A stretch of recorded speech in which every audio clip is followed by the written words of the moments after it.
Unfortunately, we've had to edit out some important information because big tech won't let us say that sort of thing. To listen to the full uncut show, go to dailywire.com/subscribe. So it seems that there was an attempt at a military dictatorship in South Korea over the course of the last 24 hours. I'll give you the updates in a minute and try to explain what the hell is going on. But if you haven't heard, Daily Wire Plus is 50% off right now. It's our best deal of the year. That's one full year of uncensored shows, exclusive series, documentaries, and more. Don't wait. This deal ends soon. Head on over to dailywire.com/cyberweek and join the fight today. Okay, so I want to begin with the situation in South Korea. So basically, sometime yesterday morning, the president of South Korea issued a command for martial law. And it read like this, quote, "To safeguard liberal democracy and protect the safety of the people against anti-state forces threatening to overthrow the Republic of Korea, the following measures are declared nationwide effective December 3rd, 2024. 1. All political activities, including the operations of the National Assembly, local councils, political parties, political associations, assemblies, and demonstrations are strictly prohibited. 2. Any act that denies or seeks to overthrow the liberal democratic system, including the dissemination of fake news, manipulation of public opinion, and false propaganda, is prohibited. 3. All media and publications will be subject to the control of the martial law command. 4. Strikes, work slowdowns, and gatherings that incite social disorder are forbidden. 5. All medical professionals, including resident doctors currently on strike or absent from medical duties, must return to their work and perform their responsibilities within 48 hours. Violators will be dealt with under martial law. 6. Measures will be implemented to minimize inconvenience for ordinary citizens, except for anti-state forces and those attempting to overthrow the system." And the president of South Korea invoked his powers under Article 9 of the Martial Law Act and says that violators will be punished under Article 14 of the Martial Law Act. Okay, so what exactly is going on here? Because that is a pretty extraordinary move. Well, the president of South Korea is a person, and forgive the pronunciation here, named Yoon Suk Yeol. Yoon Suk Yeol is a member of a party that controls the presidency but is in the minority in the actual parliament of the country. And the claim that he is making is that the majority in the parliament, which is a party called the Democratic Party over in South Korea, that they're basically tools of the North Koreans, that they're crypto-communists, and that they are preventing the functioning of the government. So he put out a statement, and the statement says this, quote, "Honorable citizens, as president, I appeal to you with a feeling of spitting blood." Okay then. "Since the inauguration of our government, the National Assembly has initiated 22 impeachment motions against government officials. Since the inauguration of the 22nd National Assembly in June, it is pushing for the impeachment of 10 more. This is a situation that is not only unprecedented in any country in the world, but has never been seen since the founding of our country. It is paralyzing the judiciary by intimidating judges and impeaching a number of prosecutors, and it is paralyzing the executive branch by trying to impeach the Minister of the Interior, the Chairman of the Communications Commission, the Chair of the Board of Audit, and the Defense Minister. The handling of the national budget also undermined the essential functions of the state and turned Korea into a drug paradise and a public order panic by completely cutting off all major budgets for cracking down on drug crimes and maintaining public security. The Democratic Party cut 4.1 trillion won from next year's budget, including 1 trillion won for disaster preparedness relief, 38.4 billion won for child care support allowances, and a project to develop a gas field in the city for youth jobs. They even put the brakes on funding to improve the treatment of military officers, etc., etc. The legislative dictatorship of the Democratic Party, which uses even the budget as a means of political struggle, did not hesitate to impeach the budget. The government is paralyzed. The people's sighs are growing. The trampling of the constitutional order of the Free Republic of Korea and the disruption of legitimate state institutions established by the constitutions and laws is an obvious anti-state act that plots insurrection. The lives of the people are of no concern. The government is in a state of paralysis due to impeachment, special investigation, and the defense of the opposition leader. Our National Assembly has become a den of criminals. The National Assembly has become a monster that collapses the liberal democratic system. Dear citizens, I declare emergency martial law to defend the Free Republic of Korea from the threats of North Korean communist forces and to eradicate the shameless pro-North Korean anti-state forces that are plundering the freedom and happiness of our people and to protect the free constitutional order. So, the president, again, is a member of a more right-wing party in South Korea. The opposition party, the Democratic Party, is a significantly more left-wing party in South Korea.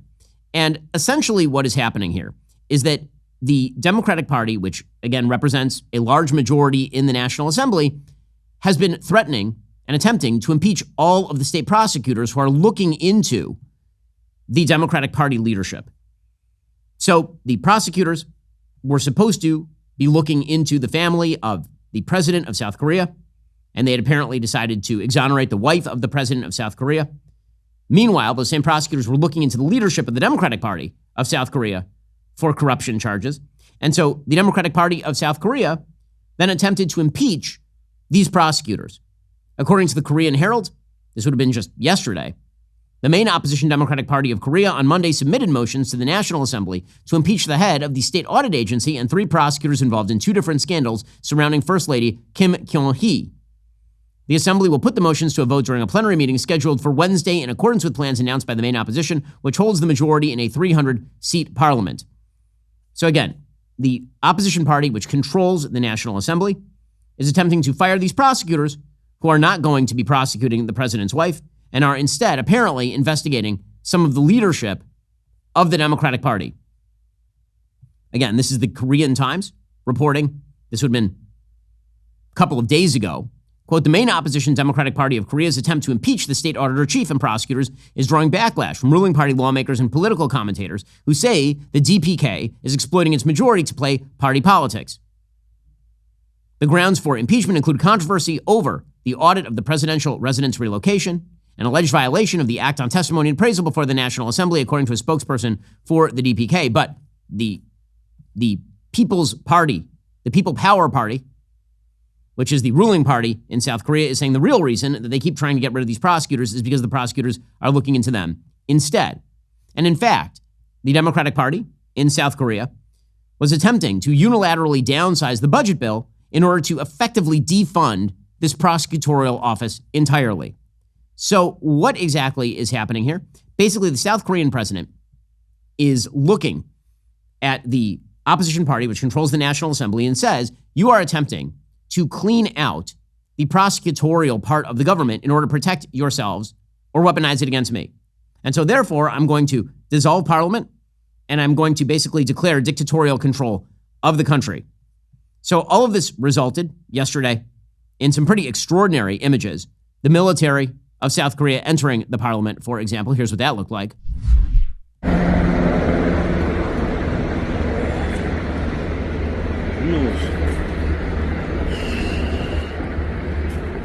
Yeah, you can see there are members of the military who are coming through the bushes en masse, and they are getting ready to enter the parliament. You're talking about armed members of the military. Members of the assembly then attempted to enter the parliament in order to vote because there is a provision of martial law that overrules the declaration of martial law by a vote in the National Assembly. And so here is some video of members of the assembly attempting to enter but being obstructed by the police in the process. You can see it's a scrum outside the parliament. Members of the assembly trying to push past the soldiers. That would include, by the way, members of the president of South Korea's own party, the People Power Party. Okay, so again, chaos outside. Eventually, members of the assembly would make it in, and the South Korean parliament voted to defy the country's president and lift his martial law declaration. They did that unanimously. Not everybody made it in. It was like a 190-0 vote. Meanwhile, the Biden administration has so far been very tepid about all of this. According to the New York Times, the White House responded, quote, the administration is in contact with the Republic of Korea government and is monitoring the situation closely as we work to learn more. The U.S. was not notified in advance of this announcement. We are seriously concerned by the developments we are seeing on the ground in the Republic of Korea. The New York Times, of course, tried to blame Donald Trump for all of this, hilariously enough. The New York Times says, quote, there is speculation in Washington that Mr. Yoon, that's the president of South Korea, might have chosen this moment because the U.S. government is in a transition from the Biden administration to the second Trump one, and because Biden is overseas. Mr. Yoon, a first-term president who barely won the 2022 election, has a low approval rating among South Korean citizens, and his move against the opposition party and legislature has echoes of the effort by Donald Trump to prevent Mr. Biden from taking office after he won the 2020 election. Well, actually, it doesn't, since Donald Trump did not, in fact, activate the military or attempt to declare martial law, but the New York Times can connect anything bad in the universe to Donald Trump in some way, shape, or form.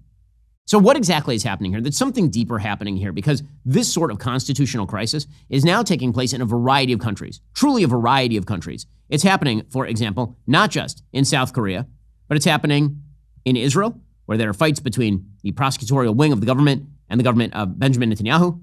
It's happening in Hungary, where there have been fights over state prosecutors. It's obviously happening in Brazil, where Lula da Silva, the authoritarian left-wing leader of the country, is now attempting to militarize the justice system against Jair Bolsonaro, his predecessor. And of course, there are shades of this in the United States. Folks, these sorts of constitutional crises seem to be happening more and more often. But you know what there's no shortage of? That'll be flashy ads from the big wireless carriers offering the latest iPhone for free. Look a little deeper, you'll quickly realize what that means. To qualify, you need to trade in your phone. Not just any phone, but one valued at $1,000. Then you have to sign up for their $100 a month unlimited plan and pay that sneaky $35 activation fee on top of all of that. That's a lot of money for something they call free. Don't fall for the marketing tricks. PureTalk, my cell phone company, has a much better option. Get a brand new iPhone 14, which comes with all the bells and whistles you actually need. Plus, get unlimited talk, text, and a generous 15 gigs of high-speed data and mobile hotspot capability, all for just $50 a month. How about that? You're paying half the price of what the big guys charge. You still get a new iPhone powered by America's most dependable 5G network.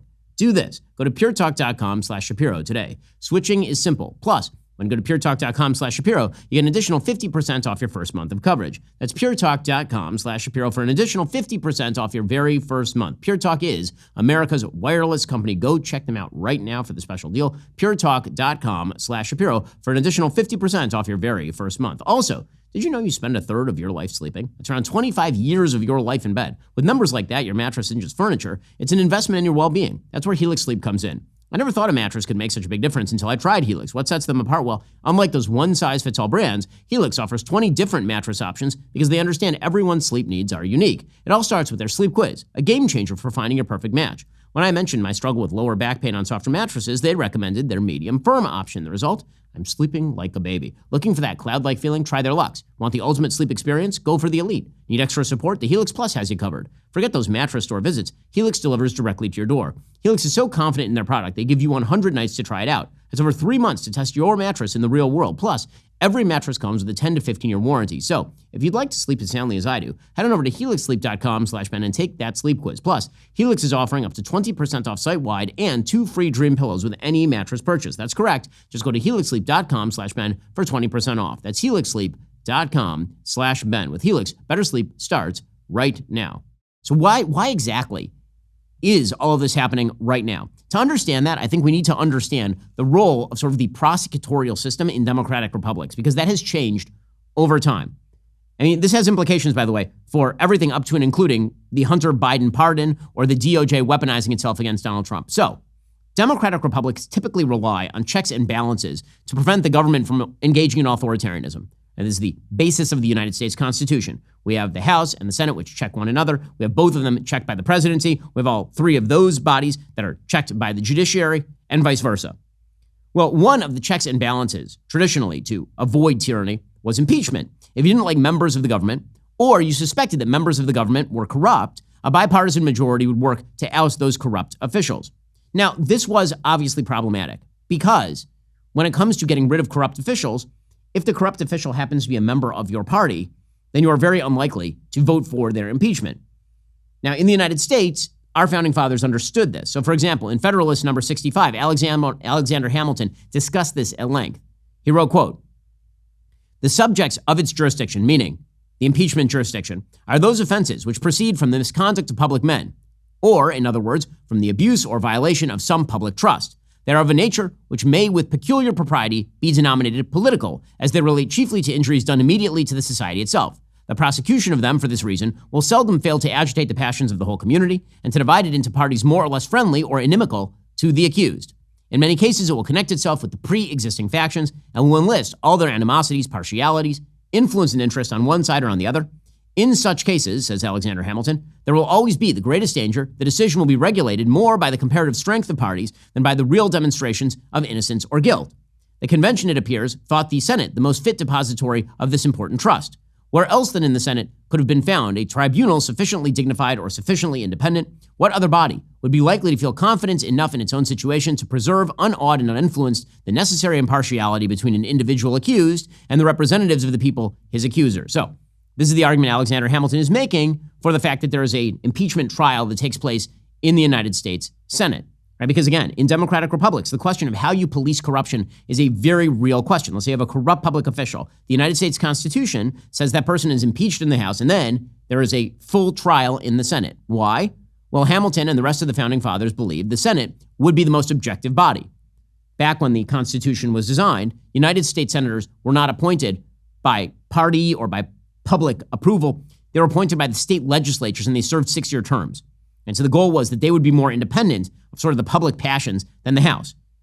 So you couldn't have the judiciary do it because the judiciary could be hijacked. But Senate was sort of half political, answerable to the public, but also indirectly answerable and thus more insulated from public pressures. So Alexander Hamilton says that this sort of model, in terms of impeachment, was based on the British model. He said, quote, "The model from which the idea of this institution has been borrowed pointed out that course to the convention. In Great Britain, it is the province of the House of Commons to prefer the impeachment and of the House of Lords to decide upon it," which makes, again, some sense. The House of Lords was passed down paternalistically from parents to kids. It was an accepted aristocracy and thus was not pressurable by the public.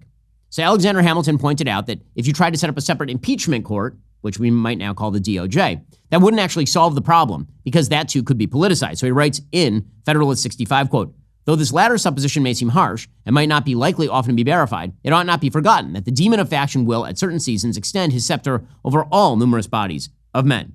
Okay, so again, the original solution for corruption in democratic republics was checks and balances of impeachment, particularly in a body that was going to be somewhat removed from and insulated from public pressure.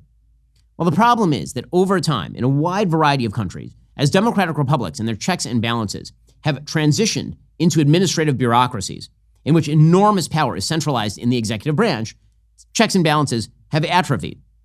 Right? Until Donald Trump was impeached twice, the impeachment power was almost never used by the Congress of the United States, for example. Instead, we made a decision at the outset of the 20th century, this is true in the United States, it's true in other burgeoning democracies as well, that law enforcement, checking corruption, was not to be done by the elected bodies of government. Instead, it was outsourced to so-called independent branches of government. So in the United States, that would be, for example, the Department of Justice. In South Korea, that would be the state prosecutor's office. In Brazil, the prosecutors, the police, the judiciary. In Israel, the attorney general, etc. Now, there is a problem that happens here, and this is a problem with the administrative state. The problem is state prosecutors can also be corrupted by politics, as we have seen in the United States. And then the solution isn't to change the people in government anymore, because these are independent branches, right? They're unelected. It's not a matter of just replacing some people with other people.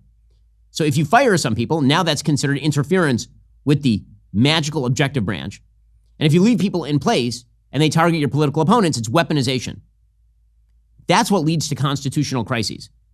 And once you have outsourced the job of policing corruption from the elected branches of government, like the Senate of the United States, or like the National Assembly in South Korea, to state prosecutors, sooner or later, there will be an attempt either by the state prosecutors to go after the wrong people, or by the legislature to go after the state prosecutors, or the president to go after the state prosecutors in order to prevent weaponization. This is the problem with setting up fake, quote unquote, objective legal enforcement bodies.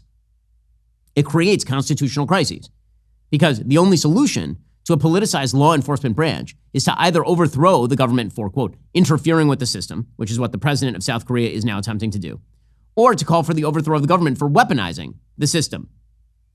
Right? Constitutional crises are the result of being supposedly untouchable nonpartisan institutions that either can be weaponized or interfered with. And you are seeing this happen across the West. It's a major, major problem. It's the problem with administrative government. It's a major problem with this idea that there are these impartial legal bodies whose job it is to police corruption. And so you are seeing democracies throwing themselves into crisis specifically over this. Let's say that you are in the United States, and let's say that you're really, really angry that Donald Trump became president in 2016. What do? Well, you could try to impeach him. It'll probably fail if you don't have the votes, because it'll break down along strictly partisan lines. So what do you do instead? You rely on the DOJ. You rely on the FBI. You weaponize those institutions against Donald Trump. And that prompts Donald Trump to, if he becomes president again, clean out those institutions, in which case he will be accused of weaponizing those institutions. And so the constitutional crisis just continues to roll on, all because the sort of bipartisan consensus around impeaching presidents who are guilty of crimes has gone away in the United States. You could say it died during the Clinton era, and we are now feeling the after effects of that in the United States. In Israel, it's the same sort of thing. Just take another example, because it's happening in a wide variety of countries. In Israel, the Attorney General's office has put Benjamin Netanyahu under 3 separate prosecutions. All of them appear to be somewhat specious. The goal is obviously political. Netanyahu has been in power for something like 14 out of the last 15 years. in Israel. He's a masterful Machiavellian politician, just in pure raw talent terms. And so the Attorney General's office has been weaponized against him, claims Netanyahu, I think largely correctly, in a wide variety of cases. But every time he tries to mess with the prosecution, he is accused of tampering with democracy. Right? Once you set up these institutions as the final arbiter of guilt and innocence, then anyone who tampers with them on either side is now considered a threat to democracy. Even if the person who is actually militarizing law enforcement is the person who is in power. Okay, this is the case in Brazil, for example. So in Brazil, the law enforcement mechanisms have been weaponized by Lula da Silva against Jair Bolsonaro. And that means that while Lula is cleaning out the judiciary institutions, he is being lauded as someone upholding the norms of democracy while he engages in widespread censorship. Again, because instead of corruption being seen as a political issue to be answered by the political branches and eventually the people, because it's been outsourced to law enforcement, what that means is that the law enforcement branch can be routinely corrupted. And that's what's happened in Brazil. You'll recall that it was not all that long ago that Lula da Silva himself had been banned from running because of his own corruption convictions. And then, in 2021, a left-wing Supreme Court judge annulled his corruption convictions and allowed him to run again. And then he ran. And then after he won, you now have the Brazilian police formally accusing former President Bolsonaro and his aides of an alleged 2022 coup attempt. That happened just last week. Police said their sealed findings were being delivered to Brazil's Supreme Court, which will refer them to Prosecutor General Paulo Gonet, who decides either to formally charge Bolsonaro and put him on trial or toss the investigation. Apparently, the report here is 700 pages long. Bolsonaro said he would fight the case and dismiss the investigation as being the result of what he called creativity. Police said in a brief statement the Supreme Court had agreed to reveal the names of all 37 people who were accused to avoid the dissemination of incorrect news. Well, the administrative state doesn't need to be efficient or good at its job, but you do. The future of business is anything but certain. Ask 9 experts, you'll get 10 different answers. Bull market, bear market, rates rising or falling. If only somebody would invent that crystal ball we've all been waiting for. Imagine, though, having your accounting, financial management, inventory, and HR all seamlessly integrated into one fluid platform. That's NetSuite. With this unified business management suite, you're not just juggling numbers, you're wielding a powerful tool that actually gives you the visibility and control to make quick, informed decisions. It's like having a map in a maze of market uncertainties. Real-time insights and forecasting? Check. It's like peering into the future with actionable data at your fingertips. Here's a game changer. You'll be closing your books in days, not weeks. That means less time drowning in paperwork, more time focusing on what really matters, steering your business toward success. At the Daily Wire, we are proud to partner with NetSuite because they're leading the way in future-proofing operations for businesses around the world. Whether your company is earning millions or even hundreds of millions of dollars, NetSuite adapts to your needs, helping you respond to immediate challenges and seize those big opportunities. Speaking of opportunity, download the CFO's Guide to AI and Machine Learning at netsuite.com/Shapiro. The guide is free to you at netsuite.com/Shapiro. netsuite.com/Shapiro. Also, don't let another holiday season pass without preserving those important family memories. Right now, during their Cyber Week event, Legacy Box is offering their best deal of the year, making this the perfect time to give a truly meaningful gift to your family or to yourself. Think about all those Christmas mornings captured on VHS years ago, the family reunions on the camcorder tapes, those irreplaceable photos slowly fading in old albums. Legacy Box makes it simple to preserve these treasured moments digitally, protecting them from damage and decay. The process could not be easier. Just send in those old tapes, film reels, and photos in their secure shipping kit. Their professional team carefully digitizes everything by hand right here in the United States. Your originals are then returned along with your digital copies, which you can access via the cloud or thumb drive. As the world's largest digitizer with over a decade of experience, Legacy Box has helped more than 1 million families relive their favorite memories. Their proven track record means you can trust them with your irreplaceable memories. Hurry, Legacy Box's best sale of the year isn't going to last long. Visit legacybox.com/Shapiro for an unreal 65% off during the Legacy Box Cyber Week event. With limited quantities ready to ship, this deal is going to go fast. Shop Legacy Box's lowest prices of the year now at legacybox.com/Shapiro. Again, buy that Legacy Box today. Send it when you're ready. legacybox.com/Shapiro. Meanwhile, by the way, Lula da Silva is openly consolidating power in the executive branch in wildly anti-democratic ways. Lula, of course, has always been fond of left-wing authoritarians. He has been praised by so many members of the media as an anti-authoritarian politician, but the reality is that Lula has been a close ally of Venezuela's Nicolas Maduro. He's been a close ally of the Cuban regime. In fact, it's rare to find some sort of authoritarian regime that Lula doesn't like. From China to Nicaragua, from Iran to Russia, he is cozied up to authoritarians everywhere. But because he's a left-wing authoritarian, this means he's not really an authoritarian, even if he engages in widespread censorship. Again, this is what happens when democratic republics delegate the power to check political opposition to a supposedly objective, nonpartisan branch of government. It's not real. It doesn't work. Administrative states do not work for precisely this reason, because they're never dispassionate, ever. And again, it's true in a wide variety of countries, from South Korea to Israel to Hungary to Brazil. It's always a problem. Well, the South Korean president has said that as soon as a full quorum is met, he will end this military lockdown. That was the predictable result here. But all of this breakdown is again happening because so many people across so many westernized countries have decided that they no longer trust the mechanisms of checks and balance of the Democratic Republic, and instead, they were going to delegate all of that power to these impartial institutions. And then those institutions break down, and then the entire country starts to break down. You're seeing that here in the United States with regard to the fight over the FBI. So, for example, the left has now declared that Donald Trump is some sort of authoritarian fascist for attempting to clean the FBI by appointing somebody like Kash Patel. They're freaking out over Kash Patel because Kash Patel has openly suggested that he's going to come into the FBI and clean out all the dead wood, going to look into the investigations, going to take a much more active role in determining what is investigatable and what is not. The specific reason Donald Trump was elected is because there is so little trust in these so-called impartial institutions. As Harry Enton points out, Americans do not trust the FBI. Here he was yesterday. If you look here, FBI is doing an excellent or good job. Look at this time trend line. You go back to 2014, right? It was 59% of Americans, then 57% in 2019, 50% in 2022. Look at where we are today. My goodness gracious, just 41% of Americans think the FBI is doing an excellent or good job. That is by far the lowest number this century. Take a look at Republicans. Here we go. Look at this drop. If you thought geez. Yeah. Oh, geez. Oh, geez. That's a very good word, Kate Baldwin. If you look. 2 words. It's 2 words. The geez was what I was going for. Geez Louise. There's 2 words right there. Among Republicans, is the FBI doing an excellent or good job? This is where you really see the drop-off. You go back to 2014. I'm going to come to your side of the screen. It was 62%. 2019, look at that. 46%. 2022, 29%. Now we're tied for the lowest point at this century among Republicans at 26%.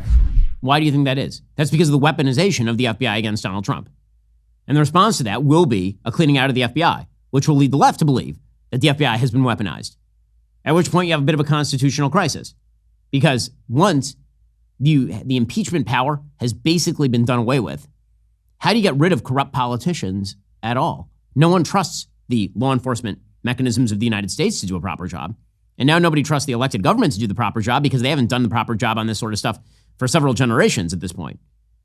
And so every election becomes a sort of blood sport election. This is why you're going to get pardons from here till the end of time. And this is why, for example, Joe Biden has suggested he had to pardon Hunter Biden. Because after having politicized the FBI and after having politicized the DOJ, the Democrats know full well it can be politicized on the other end. That is why Joe Biden is doing that. You know, the sort of destruction of norms, the destruction of institutions that has happened over the course of the last 20 years, the willingness to abuse these institutions and just use them for your own maximization of power, that has significant downstream effects. It turns every election into a life or death scenario for pretty much everybody. And that is a massive problem. South Korea is just ahead of the curve. South Korea is what it looks like when you have full-scale, open weaponization of law enforcement by one particular party. Now, again, that may be well within the legal structure, and the answer may be worse than the actual question. But this is what happens. You cannot delegate powers that are inherently political to a supposedly objective, nonpartisan branch of the government. You can't do it. This is true in a wide variety of situations in the United States. You've seen this, for example, with regard to gerrymandering. So every so often, there'll be a big controversy in the United States over state legislatures drawing various congressional maps. And the party that's out of power will complain that the gerrymander is unfair to them. And then they will suggest some sort of nonpartisan commission to fix congressional boundaries. And as it turns out, those nonpartisan commissions end up not being nonpartisan at all. They always end up being partisan. And then whoever fills those roles ends up being treated as either an authoritarian or as a hero. The bureaucracy by claiming objectivity, the bureaucracy by claiming nonpartisanship, the bureaucracy by claiming that it is in fact expert and absolutely apolitical, opens itself up wide to charges of precisely the opposite and creates massive constitutional problems. And that's what's happening in South Korea. It's happening across the West. The only solution for it is to minimize the power of these prosecutorial offices to go after corrupt politicians and instead return the question to the people themselves. And this, by the way, is a case that Donald Trump actually made in this election cycle. Donald Trump said in the United States, listen, the question of whether you think I'm corrupt or whether January 6th was a presumptive bar to the presidency, that is not a question for Jack Smith or for the DOJ. That is a question for the American people. And guess what? In a democratic republic, these are always questions for the American people. They always are. But too many democratic republics have abdicated on that question and have decided that instead they're going to appoint a bunch of special prosecutors to somehow police the boundaries of politics. It doesn't work out, and it makes things much, much worse in the end as a general institutional rule. Okay, meanwhile, President Trump is doing a good thing and he's doing a not so good thing. So the good thing that President Trump is doing is he says that he's going to attend the reopening of Notre Dame in Paris on Saturday, which is his first major outing since winning the election, according to Politico. This is pretty great, actually. I think it's quite wonderful. As I've mentioned, Notre Dame is a wonderful symbol of Western civilization. Obviously, Western civilization was born in the church. Western civilization is a creation, as I write in my book, The Right Side of History, of Jerusalem and Athens. And churches like Notre Dame are an amazing part of that story. The fact that President Trump is going to do that, I think, is a tribute to the history of our civilization. Trump said Monday in a post on Truth Social, quote, President Emmanuel Macron has done a wonderful job ensuring that Notre Dame has been restored to its full level of glory, and even more so, it will be a very special day for all. So that's it. I think that's a great move by President Trump. I think that it is well worthwhile. And then there's something that he is doing that I don't particularly love. It's something that actually he agrees with Joe Biden on, and I think both of them happen to be wrong. We'll get to that in just one moment. First, let me tell you about the holidays, the heart of family traditions. You know, those precious moments of being together, whether you're lighting the menorah, decorating the tree, or just sharing a meal. The traditions matter, but have you thought about what happens to your family's traditions if you die? Yeah, that got dark real quick. Well, that's exactly why you need to protect your family's future and your peace of mind with Policy Genius. With Policy Genius, you can find life insurance policies that start at just $292 per year for $1 million in coverage. Some options are 100% online, let you avoid those unnecessary medical exams. Policy Genius makes finding and buying life insurance really simple. They give your loved ones a financial safety net they can use to cover debts and routine expenses, or even invest that money to earn interest over time. Their digital tools let you compare quotes from America's top insurers side by side for free. No hidden fees. Their licensed support team is there to help you get exactly what you need. They answer questions, handle paperwork, and advocate for you throughout the entire process.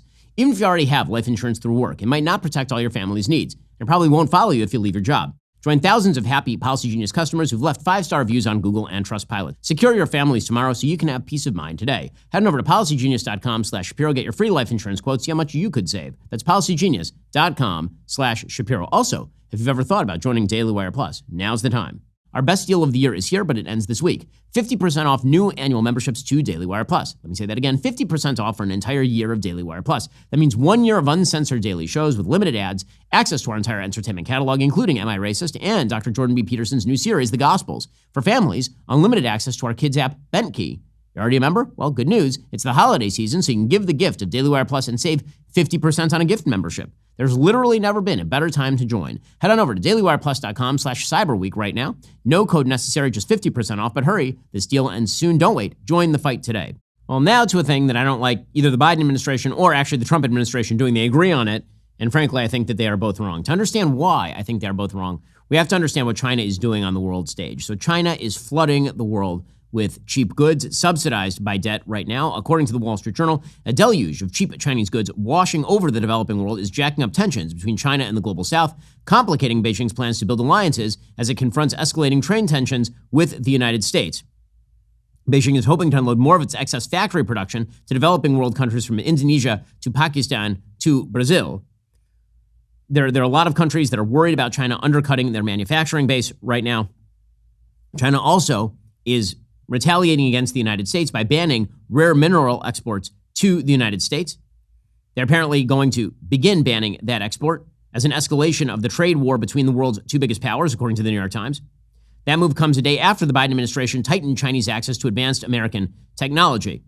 The ban signals Beijing's willingness to engage in supply chain warfare by blocking the export of important components used to make valuable products like weaponry and semiconductors. Sales of gallium, germanium, antimony, and so-called super hard materials to the United States would be halted immediately on the grounds they have a dual military and civilian use. The export of graphite would also be subject to stricter review.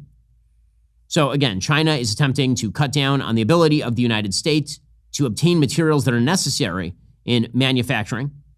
China has been supplying 54% of the germanium used by the United States that is typically used in infrared technology as well as fiber optics. We also have not mined our own gallium used in semiconductors since 1987. Japan supplies 26% of our imports of gallium. China supplies 21%. Now, so why does any of this matter? Well, it matters because the one thing the United States cannot afford is to be economically inefficient at this point. When we're in competition with China, we need to outcompete them. And to outcompete China requires that we actually allow the free flow of goods and services with our allies. So this has taken the form of investments by foreign countries and foreign companies in American products, for example. And that's not a bad thing. It creates American jobs. One of the most obvious examples of this is Nippon Steel, which is a Japanese company attempting to buy U.S. steel. So Joe Biden has been against that. Joe Biden has already said that he doesn't want that deal going through. It's a $14 billion steel deal. Now Donald Trump has said he doesn't want it either. He put out a statement yesterday saying, quote, "I am totally against the once great and powerful U.S. steel being bought by a foreign company, in this case, Nippon Steel of Japan. Through a series of tax incentives and tariffs, we will make U.S. steel strong and great again, and it will happen fast. As president, I will block this deal from happening. Buyer beware." Okay, now why do I oppose this? Well, first of all, U.S. steel is called, just because it's called U.S. steel, doesn't mean it's like owned by the U.S. government or something. It's not like the government is selling a vital American industry to Japan, and that's now all going to be outsourced to Japan. In fact, precisely the opposite. U.S. steel has been run wildly inefficiently. It's been run really poorly. It's running at a deficit right now. And in fact, if Nippon Steel is unable to buy U.S. steel, a bunch of plants in the United States are going to simply close because Nippon Steel is going to invest a bunch of new resources that are simply not available right now. And tariffs are not going to solve that problem because it turns out that the United States is a massive net importer of steel. In fact, U.S. Steel is not one of the contracting entities, for example, for the United States military when it comes to the use of steel. As the Foundation for Economic Education points out, when U.S. Steel was formed through a merger in 1901, the United States was the global leader in steel. In recent decades, however, U.S. Steel has fallen behind its competitors, including foreign companies and even domestic companies like Nucor. U.S. Steel faces a number of problems. Its technology is outdated. Capital investment is sorely lacking. Its workforce has shrunk. Several projects have been canceled. Those issues arguably have been exacerbated by our nation's long history of steel protectionism. Protectionism tends in the short term to benefit an industry and in the long term to make it wildly inefficient. U.S. Steel is not one of the 500 top companies in the United States as far as value. It only employs about 20,000 people. It ranks 27th in the world in crude steel output. So Nippon Steel, first of all, Japan is an ally of the United States. Second of all, Nippon Steel was going to introduce technology to U.S. Steel that allows the company to produce the highest quality products for automotive construction and other industries.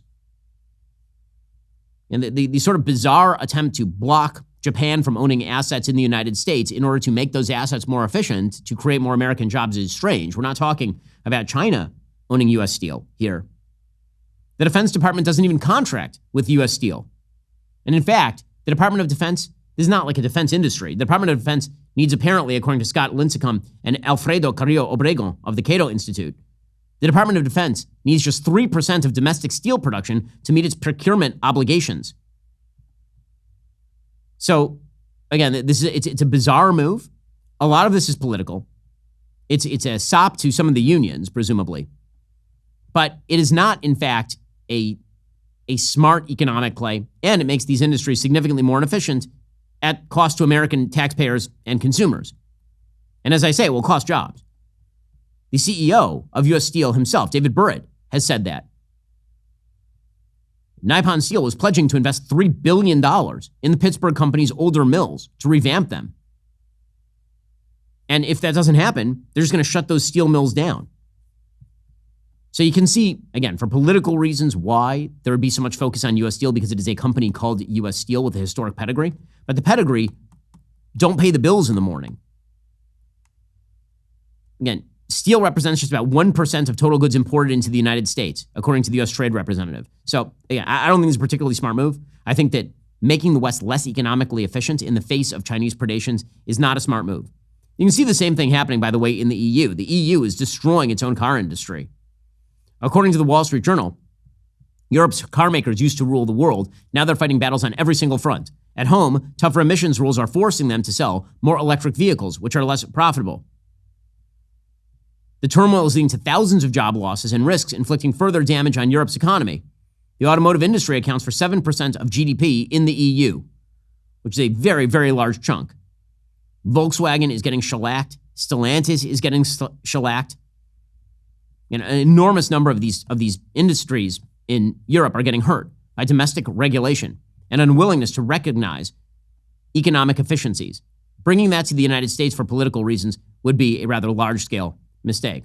Joining us on the line is Mary Margaret Olahan. She's senior reporter for The Daily Wire and the author of D-Trans, True Stories of Escaping the Gender Ideology Cult. She's outside the Supreme Court. Mary Margaret, really appreciate the time. Ben, it's so great to be here. So obviously the oral arguments have begun in the Supreme Court case of United States versus Scrimeti. What are we expecting from the oral arguments? Well, what I've been hearing from people on the right is that they're very hopeful about how these arguments are going to go. And not just in light of the recent election in which we saw so many Americans come out and support Donald Trump because of the transgender culture wars, but also based on the case itself. You know, Ben, I'm sure you know that this case centers around a Tennessee law protecting kids from irreversible transgender interventions. The merits of this case, the justices are going to be evaluating specifically whether it counts as sex discrimination to allow some kids to get testosterone if they're boys or estrogen if they're girls, and not to allow kids to get these hormones if they're undergoing transgender interventions. What I'm hearing from pro-family advocates on the right is that it's looking really good as far as these cases are concerned. So obviously there are a bunch of votes that are sort of up for grabs. Chief Justice John Roberts is always a little bit squirrely. Justice Neil Gorsuch famously wrote the Bostock opinion, which suggested that sex discrimination might apply to men who behave in traditionally female ways or vice versa. Is there any trepidation about, for example, Justice Gorsuch on this one? Right. Well, I've been asking some legal experts around here, and the common refrain that you hear is, well, we can't predict what the justices will say. But again, the sentiment is very positive when it comes to this case. And I think when you look, Ben, at the people on the left here, specifically the ACLU, the Biden DOJ, there's a lot of fear and trepidation about how this case will go. The ACLU is sending their trans-identifying lawyer to argue this case before the court. And there's been a lot of background and backlash among the ACLU lawyers, specifically about this woman who identifies as a man, because they're afraid that she's more interested in protecting and furthering transgender rights than protecting legal precedent as it pertains, as they say, as it pertains to gay rights themselves. So there's a lot of drama going on here, and I'm excited to see how it goes. So obviously, well, one of the big questions here is just how large this decision will be. It could theoretically be rather restrictive, but could also be a pretty broad decision. What do you think is at stake here? So much is at stake here. I mean, we're talking about trans-identifying children all over the country. We know that they're not actually trans-identifying children. They're actually children who are really in need of help, in need of loving families to help and guide them to adulthood, where they can make decisions for themselves. And we hope they'll choose decisions that will protect the dignity of all life. But these are families that are coming to the court and are asking the court to decide that all over the country, parents can transition their children before they reach the age of consent. And we know, Ben, across the board, these are kids suffering with this is not a decision that they should be making on their own. And so I was speaking with Chloe Cole. She's a detransitioner, one of the most outspoken. She told me that this case means everything to her. She did not get the help that she needed when she was attempting a gender transition. No one warned her. And she wants this case to defend kids all over the country and to make a line in the sand, draw a line in the sand and show American families this is how you protect your children. Don't be duped by these activist doctors and lawmakers. So, Mary Margaret, what exactly is the timeline here? You have oral arguments, then there could be a delay before the decision, obviously. Yes, there could be a delay. So we're not expecting a decision immediately. But we're hopefully getting one, of course, by the end of the term. Like I was saying earlier, Ben, there's a lot of legal experts on the right that are telling me they're really hopeful and they're really excited. We can't guess what the justices are going to rule. But I can tell you that this is going to be a very impactful decision. It's going to impact children all over the country. And the ACLU, I think, is banking a lot on this decision because they know that it will impact their organization and their narrative and their rhetoric about hateful Republicans, about hateful laws, what they call anti-trans legislation. It's harming trans youth, so-called banning care. It's going to be narrative shifting. So please God, we will see a ruling in favor of our children. Well, Mary Margaret, really appreciate your time. That is Mary Margaret Olohan. She's outside the Supreme Court right now. Go check out her book, Detrans, True Stories of Escaping the Gender Ideology Cult. Mary Margaret, thanks so much. Thank you. Alrighty, guys, coming up, the new Disney Snow White trailer is out, and it's got some problems. If you're not a member, become a member, use code Shapiro. Check out for 2 months free on all annual plans. Click that link in the description and join us.